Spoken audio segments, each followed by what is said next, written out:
اب آئیے میکرو سنت، بڑی سنت، وہ سنت جس کے بارے میں دو اختلاف ہو ہی نہیں سکتے، دو رائے ممکن نہیں، جو آپ نے پورے 23 برس کام کیا ہے، صبح بھی کیا، دوپہر کیا، شام کیا، رات کیا، ورنہ باقی سنتوں میں اختلاف ہے۔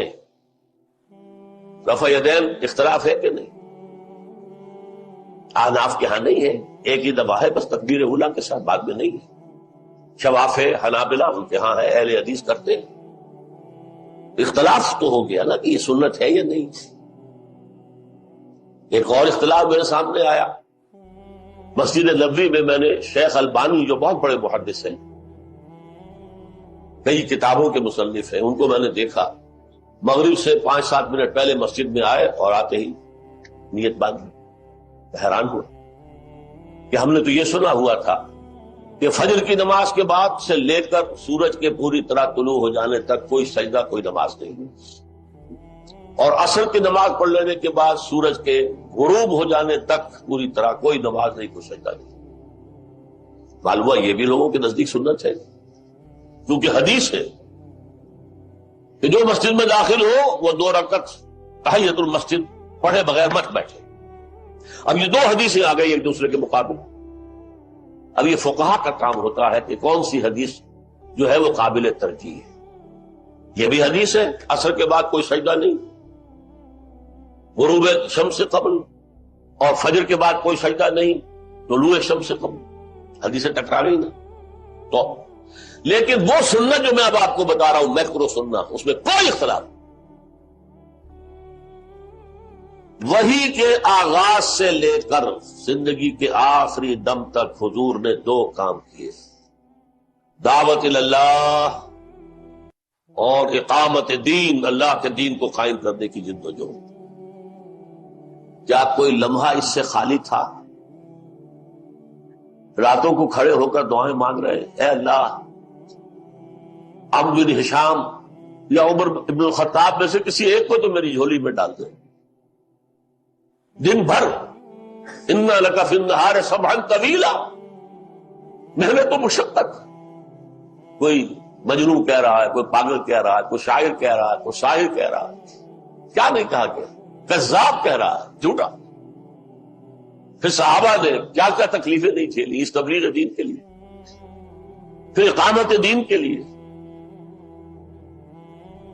کئی 100 صحابہ نے جانیں دی ہے تو دین قائم ہوا تھا، یوں ہی نہیں ہو گیا تھا، گھر بیٹھے نہیں ہو گیا تھا۔ حضور زخمی ہوئے، خون کا فوارہ چھوٹا ہے، اتنا خون چلا گیا کہ بے ہوش ہو گئے، اور خبر اڑ گئی ہے غزوہ احد میں کہ آپ کا انتقال ہو گیا۔ یوم طائف میں آپ کے جسم پر پتھراؤ ہوا ہے، پورا جسم جو ہے زخمی ہو رہا ہے، ٹخنوں کو خاص طور پر نشانہ بنا کر پتھر مار رہے ہیں۔ یہ سارا کچھ کس لیے تھا؟ یہ ہے سنت، سب سے مؤکد سنت، سب سے بڑی سنت۔ اسے آج ہم جانتے ہی نہیں۔ دین کی تبلیغ کیسے کریں گے ہمیں خود پتہ نہیں، دین کسے کہتے ہیں۔ تو پٹھان کا لطیفہ، ایک ہندو کے سر پہ رکھ دی تلوار، پڑھو کلمہ۔ انہوں نے کہا خان صاحب پڑھواؤ۔ میں نے کہا یہ کلمہ تو ہمیں بھی نہیں آتا،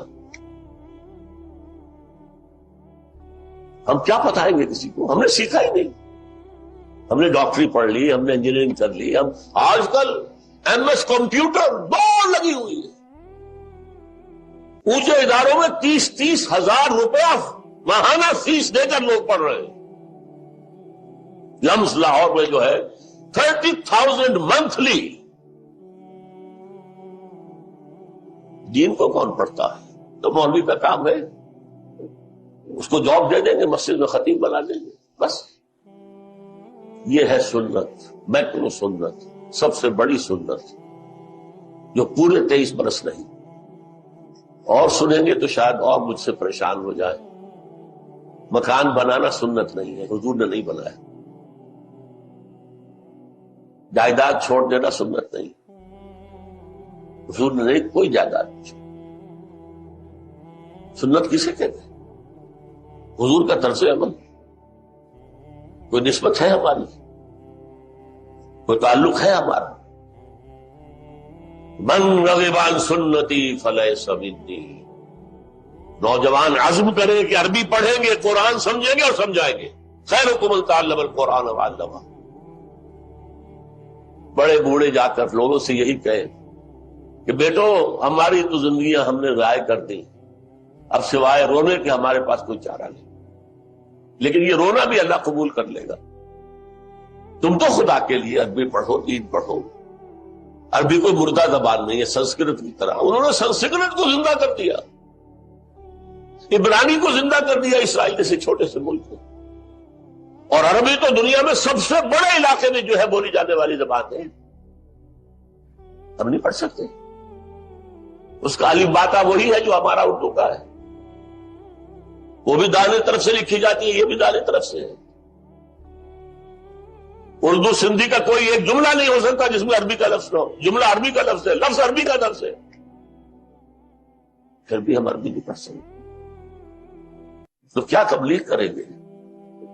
ہاں بڑے بوڑھے بھی جو تبلیغ نہ کر سکے، کسی جماعت سے وابستہ ہو کر محنت وقت دینا جو اللہ کے دین کو قائم کرنے کے لیے جد و جہد کر رہی ہے. اس میں داعیوں کی بھی ضرورت ہے، مقررین کی بھی ضرورت ہے، مدرسین کی بھی ضرورت ہے، دریا بچھانے والوں کی بھی تو ضرورت ہے، پوسٹر لگانے والوں کی بھی تو ضرورت ہے.